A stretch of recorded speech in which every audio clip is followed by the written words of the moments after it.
All right. Tonight, I wanted to talk about the Melvins a little bit. And the Melvins is a band I really haven't mentioned much about. I've liked the Melvins probably since I was about 14 or 15 years old. So we're talking probably like early 90s, something like that. I remember my buddy gave me their cassette, Houdini, and when you pulled the cassette out, it was like Taxi Cab Yellow. I'll never forget that. And it was on Atlantic Records, Well, I went on to buy several other Melvins albums, whether it was on cassette or compact disc. More than likely, after the Houdini thing, I think I got more into CDs at that point. The whole reason I bought my first CD was because I could not find Dinosaur Jr.'s You're Living All Over Me on cassette. So I was like, damn, I might as well just get a whole damn CD player with the little headphones and everything. Kind of like a Walkman, but a CD player instead. So that's why I got a CD player, honestly, because of Dinosaur Jr. And we're talking like early 90s here, mid 90s maybe. So, anyway, getting back to the Melvins, I had the Houdini cassette, and I went out to go buy,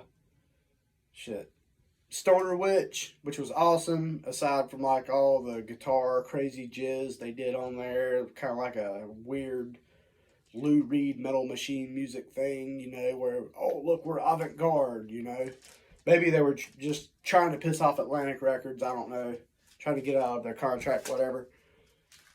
With that said, don't ever buy Melvins. I think it's, is it Prick?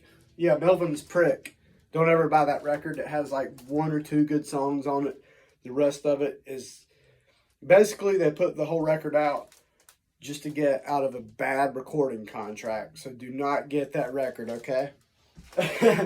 Just wanted to throw that out there. There was one I had that had the Indian chief on it on the horse doing his thing, I think that one was called Lysol at one point. And this is when they were signed to Boner Records. I know too much music nonsense, trust me. I am a music nerd. I studied this shit, coming up as a kid. Because that's all I had to do. I just love music. But anyway, I think they changed the name of Lysol to just like self-titled Melvins. And if you get that CD, I think there's only like really 3 or 4 tracks on it. I used to have it way back. But track 1 is nothing but like 4 songs. And they all run into each other. And all the songs are like 8 minutes long or something. So be forewarned on that one. But I was listening to Melvin's Ozma, which I do believe is their first record. And it just brought back a lot of memories because I used to have Ozma and Gluey Porch Treatments, their second record, I think. Yep, Bullhead was their third. But the two records, Ozma and Gluey Porch Treatments, I used to have that all on one disc at one time. But I got to listen to Ozma in here and it just started bringing back a lot of memories. And then somehow I got into like Houdini and Stoner Witch. So I was like, damn, I should make a video about this. But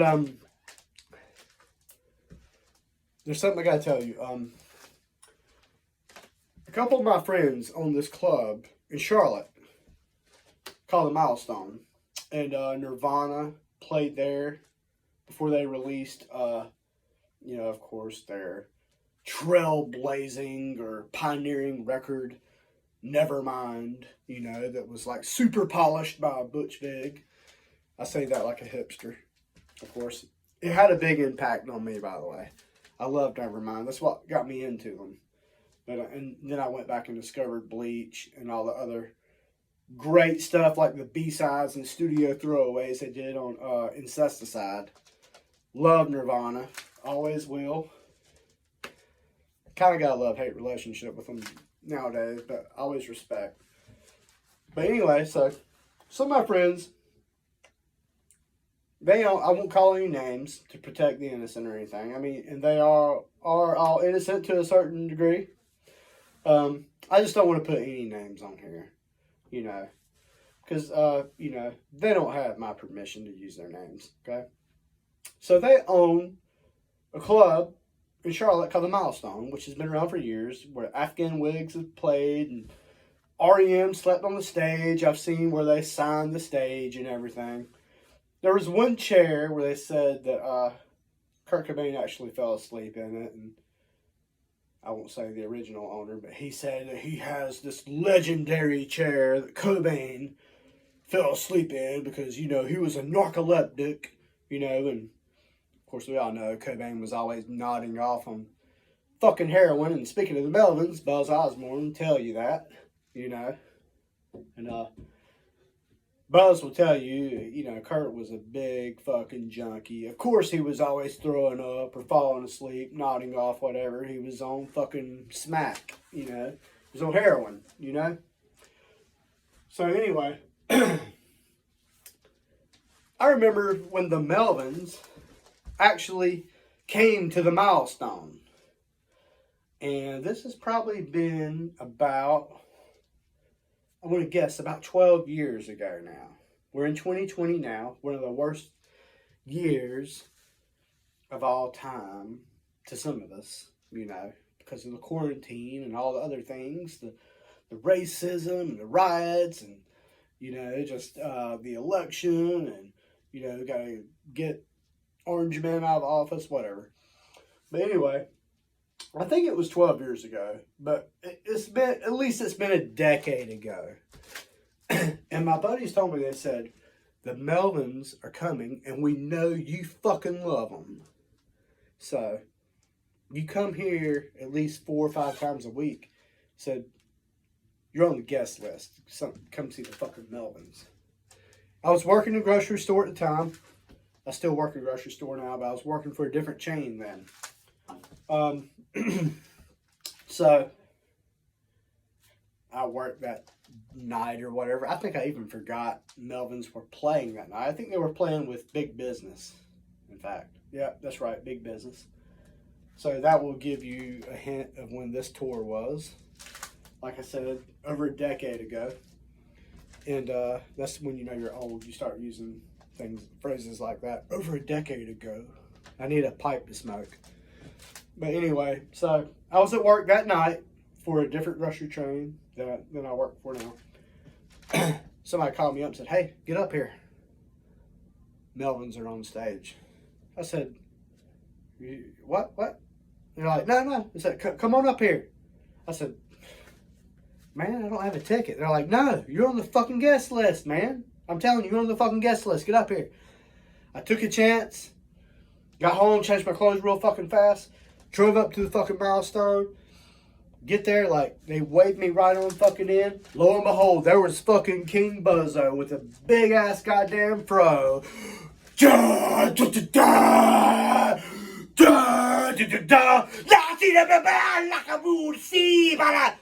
Doing his little vocal thing he does, whatever. And Del Crover was back there, little fucking guy, but probably a little smaller than me, actually.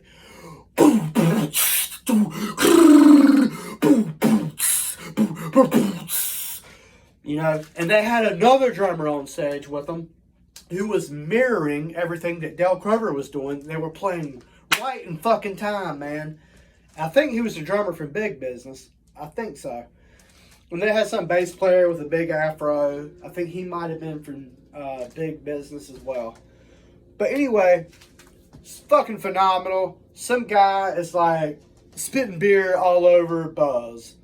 And Buzz stops the whole fucking show and says, hey man, I come here to play your little fucking club, He said, look, this guy over here is spitting beer on me. He said, I don't even drink anymore.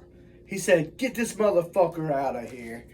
And they fucking put his ass out, man. They fucking escorted his ass out, threw him out, whatever. But anyway, so the show goes on.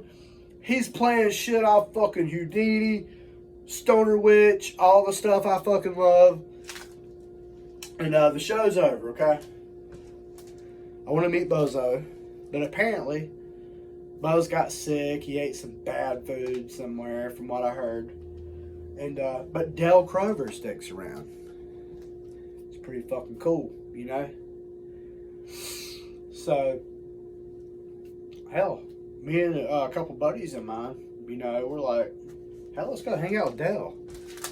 I don't know what it was, but I ended up drinking. I was drunk already. Dale, me and Dale, somebody passes a joint around or something. We all get high with fucking Dale Crover, the drummer from the fucking Melvins. Okay? And get fucking talking to him, you know, and I'm high as fuck, you know. I didn't smoke a lot like I used to back in the day, and this is still back in the day. But anyway, we get talking. I tell him how fucking important the Melvins were to me growing up. And he's just like standing there just like this, just listening. And he's just like, he's thinking, man, this is really cool. And I'll never fucking forget that. That he actually fucking stood there and listened to every fucking high, fucking inebriated fucking word that I had to say. That meant something to me, you know, as a fan. And it's you know, it still does, you know, because he genuinely was fucking listening to what I was saying, you know. And we even got to talking about like Soundgarden and shit, you know, which was kind of cool. We got into that kind of conversation and stuff. And at one time, you know, Melvins were on MTV and shit. We talked about all that stuff.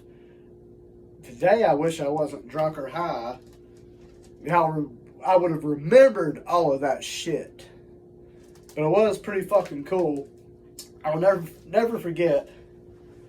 I said something like, "Hey, Dale Crover," because he had walked away for a second, and I was going to ask him a question. He said, "What did you say?" And everyone stopped in the fucking bar. You could hear a fucking pin drop in the motherfucker, in the milestone. It's like, what? He said, "From now on, you call me Mr. Del Crover." And everybody kind of laughed, and I was like, I was real high. And you know, my eyes were bloodshot, and I kind of look around like, okay, Mr. Del Crover. And he was like, "Dude, I'm just fucking with you, man. I'm just fucking with you." And he like walked over, like, you know, gave me a hug or whatever, you know. But I thought that was pretty funny, you know.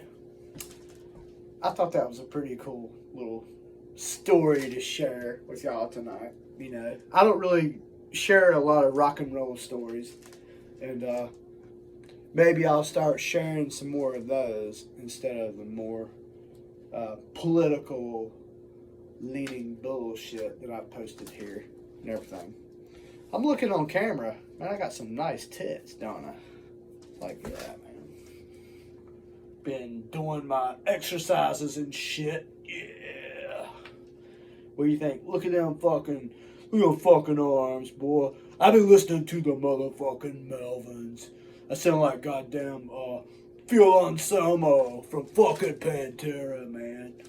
I'm a fucking racist. I do love Pantera, though. Anyway, good night. Thanks for watching, y'all. Hope to see y'all next time.